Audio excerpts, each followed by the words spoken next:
বাংলাদেশের high commission Bharat থেকে কি বার্তা নিয়ে আসতে পারে? ডান্ডা দিয়ে আসতেছে, ডান্ডা।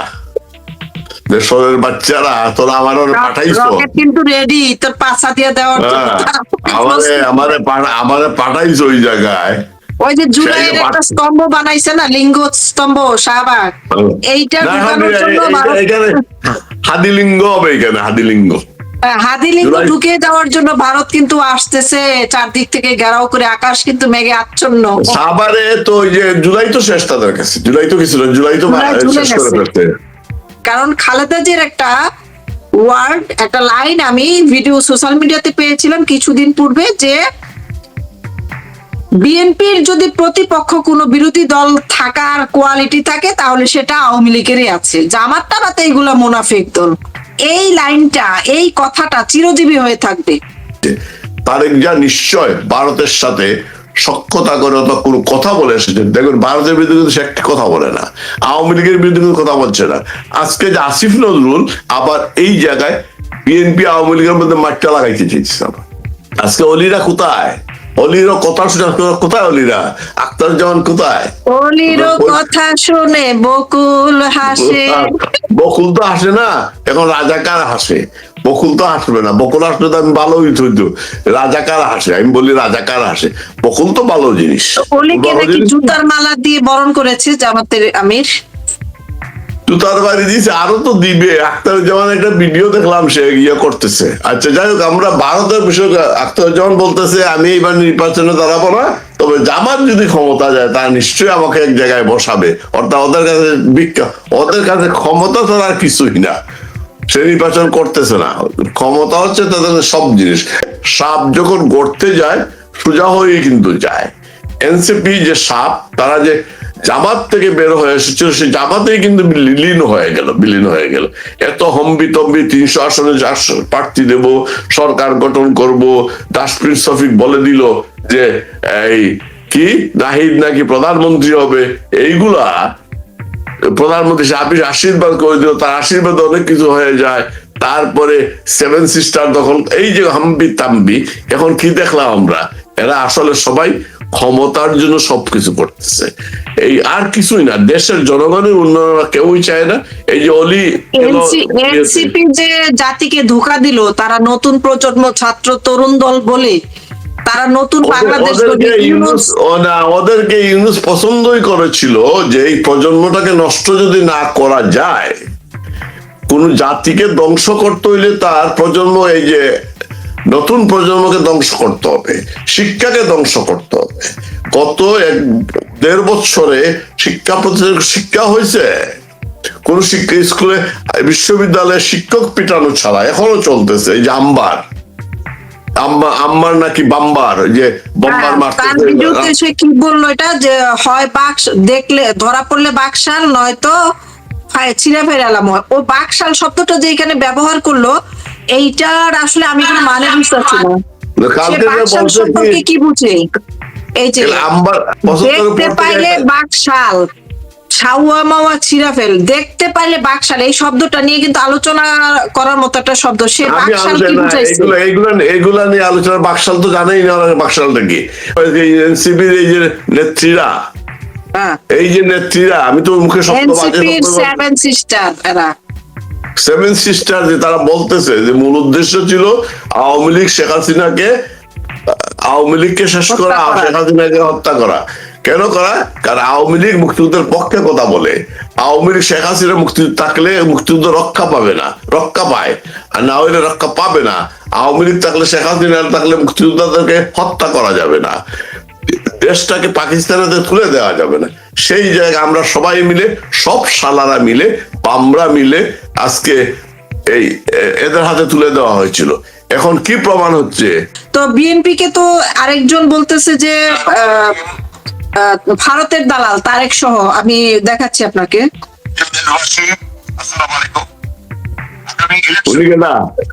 কোন অবস্থাতেই ভারতীয় দালালদেরকে ভোট দিবেন না। উনিকে দালালদেরকে আপনারা মাধ্যমে উত্তর দিবেন, যাতে তারা শূন্য ভোট পায়। সর্বক্ষেত্রে ভারত তারেক রহমানের উদ্দেশ্যে বলছে। এটা কেনা এটা হচ্ছে ঢাকা 2 আসনে জামাত প্রার্থী কর্নেল মোহাম্মদ আব্দুল হক। ও আব্দুল হক, এই যে সবসময় ভারত দখল করতে চায়, যুদ্ধ করতে চায় তো। হ্যাঁ ঠিক আছে, ওই যে পিনাকির মতো না, এই জন্য ভারত আওয়ামী লীগের আমলে নাকি তিনি বহাল তবিয়তে সম্মানের সাথে চাকরিতে ছিলেন। সবগুলাই ছিল, কে ছিল না? ওয়াকারুজ্জামান এত নির্যাতন, কবিতা যে পড়ে, এত নির্যাতন শেখ হাসিনা আমাদের করেছে, তাহলে এরা টিকে আছে কিভাবে? আরে ঘুম ঘর থেকে বের হয়ে আসে, আর আওয়ামী লীগের, যুবলীগের, ছাত্রলীগের কর্মীদের ডাইকে নিয়ে গুলি করে মেরে ফেলে দুধ ভাতের মতো। না, ওরা তো, আর আমি সবসময় শেখ হাসিনার সময় দুধ ভাত ছিল বইলেই আজকে শরীরগতটা ঠিক আছে, যুদ্ধ এই মিথ্যাচারটা করতে পারতেছে। শেখ হাসিনার আমলে যদি ঝুলানি হইতো তাইলে এই অবস্থাটা হইতো না। ঝুলানি উচিত ছিল, ঝুলান না ঝুলি হয়তো ওর বদনাম যখন আমাকে নিতেই হবে, তা আমি নিবই, করেই নিব, কিন্তু ওনারা করেন নাই, না করে নিছেন।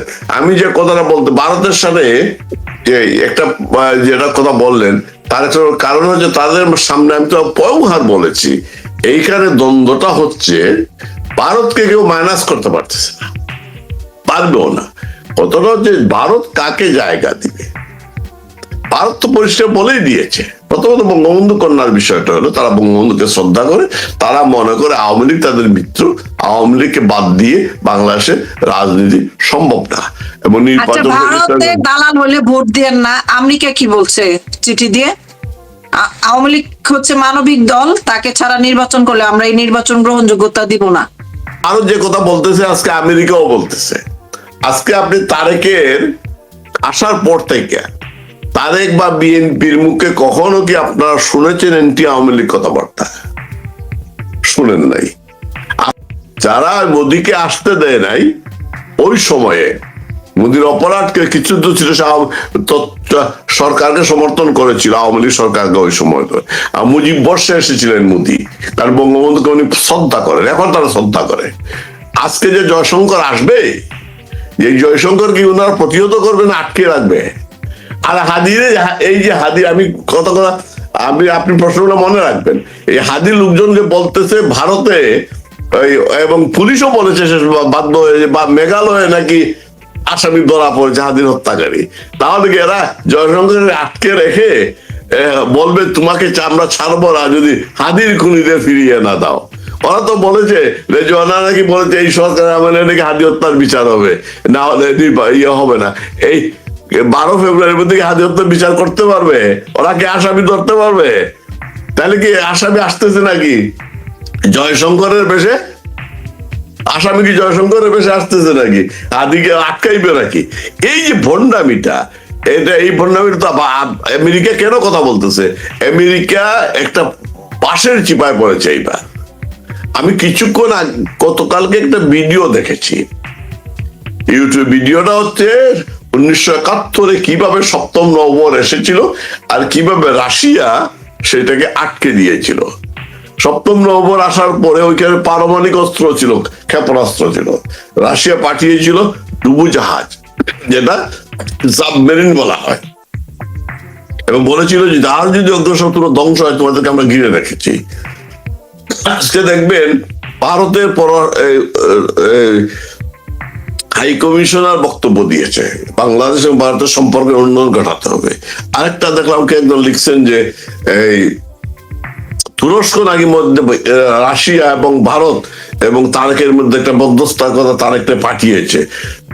প্রশ্ন, অসুস্থ মানুষ কথা বলতেছি তো, তারেককে নাকি ওরা মধ্যস্থতা পাঠিয়েছে ভারতের সাথে সম্পর্ক উন্নয়ন করে আওয়ামী লীগকে এবার না পারলেও ভবিষ্যতে যাতে তারা আওয়ামী লীগের বাংলাদেশের রাজনীতি এবং নির্বাচন করতে দেয় সেই সুযোগটা তারা করবে। কি একটা আলোচনা নাকি হয়েছে, জয়শঙ্কর যে আসতেছেন তাদের মধ্যে কোনো আলোচনা হয়েছে কিনা আমি জানি না। ভারতও একটা ইতিবাচক, তারেকের আগমনকে ইতিবাচক ভাবে একটা বিবৃতিও দিয়েছে আমার সম্ভবত, সেইখানে তারা বলেছে একটা নির্বাচন কি একটা, আমি এই মুহূর্তে হেডিংটা আমার মনে নেই, বলেছে আজকে এই যে আমেরিকা কেন চিঠি দিছে, কারণ ভারতকে ইগনোর করে আমেরিকা অগ্রসর হতো। ভারত কিন্তু 71 সে ভারত আর নাই, ভারত কিন্তু এখন অনেক এগিয়ে গিয়েছে। এই যে ক্ষেপণাস্ত্র বানাইতে পারতেছে ভারত, নিজেরা বানাইতেছে, শুধু ভারতকে ইগনোর করার সুযোগ নেই। আমেরিকা এবং শুধু ইগনোর না, সারা বিশ্ব দেখতেছে জুলাই সন্ত্রাসে যে কথাগুলা বলে আওয়ামী লীগ সরকারের পতন ঘটানো হয়েছিল, সেইখানে এরা একটা কথা তারা পালন করতেছে না। এবং আওয়ামী লীগকে বাদ দিয়ে নির্বাচন হলে সেই নির্বাচন কোনো অবস্থায় গ্রহণযোগ্য হবে না। হয়ে যেতে পারে নির্বাচন, হয়ে যেতে পারে নির্বাচন 12 ফেব্রুয়ারি। আমি যদিও বিশ্বাস করি নির্বাচন হবে না, যে পরিবেশ ক্রিয়েট করা হচ্ছে, হয়ে যেতে পারে, কিন্তু এই নির্বাচনও ওই 15 ফেব্রুয়ারি নির্বাচন হবে, যে নির্বাচন 15 দিনও টিকে নাই। সংসদ, এই সংসদও টিকবে না, কিচ্ছু করতে পারে না। ওরা যেভাবে এমন ভাবে সংসদটা ওরা গঠন করবে, এইবার ওরা নিজেরা মারামারি করে সংসদ বিলুপ্ত হবে। ইতিহাসটা বলি, পাকিস্তান আমলে একই অবস্থা ছিল। যুক্তফ্রন্টের পতন হয়েছিল নিজেদের মধ্যে মারামারির কারণে, বিভিন্ন সময়ে পতন হয়েছিল, এবং এটা সেনাবাহিনীর একটা কৌশল। সেনাবাহিনী যখনই দেখে পাকিস্তানের সঙ্গে তার নিয়ন্ত্রণের বাইরে চলে যাচ্ছে, তখন তারা হস্তক্ষেপ করে। ইমরান খান ওদের বাইরে চলে যায়, প্রথম ইমরান খান কিন্তু ওরাই ক্ষমতায় বসিয়েছিল। আবার ইমরান খান যখন দেখলো ক্ষমতার বাইরে, তাদের বাইরে চলে যাচ্ছে, তখন ইমরান খানের দলের জোটের লোকজনকে বাগিয়ে এনে সংসদে ইমরান খানকে অনাস্থা ভোটে পরাজিত করে। এইটাই করে ওরা। সে একই অবস্থায় এই জামাত এদেরকে এমন, যদি বিএনপি ক্ষমতায় আসেও এমন ভাবে জামাতকে বিএনপি করা নিয়ে আসবে যাতে অনাস্থা ভোটে বিএনপি কে তারা পরাভূত করতে পারে, অথবা জামাত যদি নিয়ে আসে তারা এমন ভাবে বিএনপি কে সিট দিবে যাতে জামাত নিরঙ্কুশ সংখ্যাগরিষ্ঠতা না পায়। এরা তাই করবে, সেনাবাহিনী খেলবে এটা নিয়ে। যার কারণে সেনাবাহিনী খেপা এই কারণে আওয়ামী লীগের উপরে, বঙ্গবন্ধু কন্যা নিরঙ্কুশ সংখ্যাগরিষ্ঠতা নিয়ে ষষ্ঠ সরকার গঠন করেছেন, সেনাবাহিনীকে খেলতে দেননি উনি, রাজনীতি করতেছে। কি বলছে, খালেদা জিয়ার মৃত্যুর জন্য শেখ হাসিনা দায়ী, আওয়ামী লীগ সরকার দায়ী, তাদের তথাকথিত সব জায়গায় তাদের স্বৈরাচার আছে, এইটা তাদের বলতে। কিন্তু বিএনপি কিন্তু বলতেছে না, বিএনপি কিন্তু এই কথা বলে নাই, এই সাম্প্রতিককালে সেই কথা বলে না। সুতরাং আর জয়শঙ্করের আগমনকে খেলাফেলা করার কোন সুযোগ নাই। এখন দেখা যাক হাদিরা কিছু নিচে জয়শঙ্করের আটকিয়ে যে তোরা হাদি হত্যাকারীদের ফেরত দে, নতুবা জয়শঙ্কর তোরে আমরা ফেরত দিব না, তোরা আটকিয়ে রাখবোই আমরা। এটা করতে পারে কিনা দেখি, বাহাদুরি তোদের বাচ্চারা। বাংলাদেশের হাই কমিশন ভারত থেকে কি বার্তা নিয়ে আসতে পারে?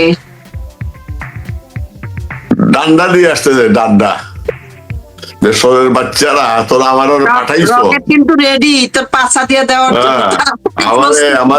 আমাদের পাঠাইছো ওই জায়গায়। ওই যে জুলাইয়ের একটা স্তম্ভ বানাইছে না, লিঙ্গ স্তম্ভ শাহবাগ, এইটা ঢুকানোর জন্য এখানে হাদিলিঙ্গ হবে, এখানে হাদিলিঙ্গ ঢুকে যাওয়ার জন্য ভারত কিন্তু আসতেছে চারদিক থেকে ঘেরাও করে, আকাশ কিন্তু মেঘে আচ্ছন্ন। সাভারে তো ওই যে জুলাই তো শেষ তাদের কাছে, জুলাই তো কিছু না, জুলাই তো শেষ করে ফেলতে, জুলাই তো ওরা শেষ করে দিচ্ছে দিয়েতে জামাতের সাথে অংশ। জুলাই এনসিপি তো নাই, দেশ শাসন করবে, সেমের সিস্টার আনবে, এই করবে সেই করবে। শেষ পর্যন্ত কি হইলো, মাত্র কয়েকটা লোকের প্রথমে খেলাটা দেখে, প্রথম কার সঙ্গে 3টা দলের সাথে গেছে জোট করতে, কোনটা? নাগরিক অধিকার আর হচ্ছে নাগরিক অধিকার না, নাগরিক অধিকার গেছিল বলে প্রথমে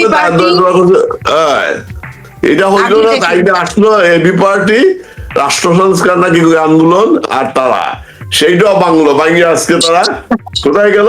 না, যাদের সাথে জোট করছে তারাই ভেঙে গেছে সবগুলা। আমি একটা কথা বলি, সবগুলার সিকিউরিটি বাজাতে হবে, সবগুলার সিকিউরিটি বাজাতে হবে, এবং নিজের ঘরে ভোটও পাবে না। না, সবগুলা ঢাকাতে করতে, বাইরে কিন্তু একটা করতে না। আর সাজিদ আলম গেল, এটা দেখি না, হাসতে দেখি না, এলাকায় গিয়ে পঞ্চগড়ের ভাষায় কথা বলে বলে মানুষের সমর্থন যোগাচ্ছে। দেখছুননি কোন রাজনীতিবিদ, দেখছুননি আপনাদের জন্য বাজেট আনতে আই 2খান বাজেট নিয়ে আইছি আন্নাগুলাই। এইগুলা জনগণ ভুলে না, জনগণ, আমরা দেশের জনগণ যেগুলা ভুলে, আমার অভিজ্ঞতা থেকে আমি বলি, তারা শিষ্টাচার চায়, ভদ্রতা চায়, তারা অতীতের সাথে ভবিষ্যতে কি করবেন সেটা তারা চায় না। আপনি কিভাবে প্রথমে যে নাজিল হয়েছিল কি 100 গাড়ি নিয়ে, সেইখানে আর তার বক্তব্য ওরা এলাকার মানুষ বুঝে গিয়েছে ওর শিষ্টাচারটা কি। এই নুরা ফেল করবে, এলাকায় যায় সবার বাপ মা ডাকা শুরু করছে, আমি আপনাদের সন্তান, তার মারে যদি একেবারে সবার কাছে